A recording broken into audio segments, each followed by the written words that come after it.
Hello viewers, আসসালামু আলাইকুম। তোমরা সবাই কেমন আছো? কমেন্টে জানিয়ে দাও। আশা করি সবাই ভালো আছো। আজ আমি চিকেন কারি করব, হাতে মাখিয়ে চিকেন কারি রান্না করব। আর কিভাবে আমি আজ রান্না করব সেটাই তোমাদের মাঝে শেয়ার করব। তার জন্য প্রথমে চিকেনগুলো আমি ধুয়ে ফ্রেশ করে কেটে ধুয়ে ফ্রেশ করে নিয়েছি। এখানে কিন্তু চিকেনের হাত পা কলিজা গিলা মানে সব কিছুই আছে আর কি। তো আমি এগুলো সবগুলো নিয়েছি, ধুয়ে ফ্রেশ করে নিলাম। তো আজ আমি অন্য স্টাইলে হাতে মাখিয়ে রান্না করব। আর এভাবে রান্না করলে খেতে বেশ লাগে। তো প্রথমে এই যে আমি চিকেনগুলো ধুয়ে উঠিয়ে নিচ্ছি কড়াইতে। এরপরে আমি পেঁয়াজ কাঁচামরিচ কুচিগুলো সব দিয়ে দিলাম। এরপর দিয়ে দিচ্ছি হলুদ গুঁড়ো, দিয়ে দিলাম শুকনো মরিচ গুঁড়ো, আর দিয়ে দিলাম জিরা বাটা। আর এখন দিয়ে দিলাম আদা রসুন বাটা। তো ফ্রোজেন করা ছিল, ওটাই দিয়ে দিচ্ছি, খুলে যাবে। এরপর দিয়ে দিলাম দারচিনি, এলাচ, পরিমাণ মতো তেল, আর দিয়ে দিব এখন স্বাদ মতো লবণ।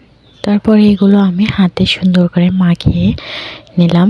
এই তো হাতে মাখিয়ে নিয়েছি। এখন একটু চামচ দিয়ে নাড়াচাড়া করে আর একটু ভালোভাবে মাখিয়ে নিলাম। তো এখন আমি কড়াইতে চুলায় বসিয়ে দিলাম। তো এই তো কি সুন্দর হয়ে যাচ্ছে। তো চুলায় দেওয়ার পরেই কিন্তু এটা মাখা মাখা হয়ে গেছে, কি সুন্দর। তো এটা আমি একটু থাপ করে দিচ্ছি যাতে কষানোটা ভালো হয়। ঢাকনা দিয়ে ঢেকে দিলে কষানোটা সুন্দর হবে। তো এদিকে এই যে মাংসের থেকে চিকেনগুলো থেকে একটু পানি উঠেছিল, ওটাতে কিন্তু কষানো হয়ে যাচ্ছে ভালো করে। আর এভাবে হাতে মাখিয়ে চিকেন রান্না করলে খেতে এত মজা হয়। তো আমি অনেকবারই রান্না করেছি, এক এক রকম, একবার এক এক রকমভাবে। তারপরে আমি যে তরকারিতে ঝোল দিয়ে দিয়েছি, তো এই ঝোলটা দিয়েছি যাতে চিকেনগুলো সেদ্ধ হয়ে যায়। চালও ছিল, এখানে চাল ছিল, সব কিছু আর কি ছিল মিলিয়ে। তো চালটা এই তো দেখাই যাচ্ছে। তো আমি ঝোলটা দিয়ে টেনে গেছি। তো এখন আমি আর একটু টানিয়ে ভালো করে নাড়াচাড়া দিয়ে নামিয়ে দেব। এইটার ভিতরে কিন্তু অনেকে আছে ভাজা জিরা ফাঁকি খাও, কিন্তু আমি ওটা দিইনি, আমার কাছে আজ নেই, এজন্য দিইনি। আমি কাঁচা জিরাটাই ইউজ করেছি।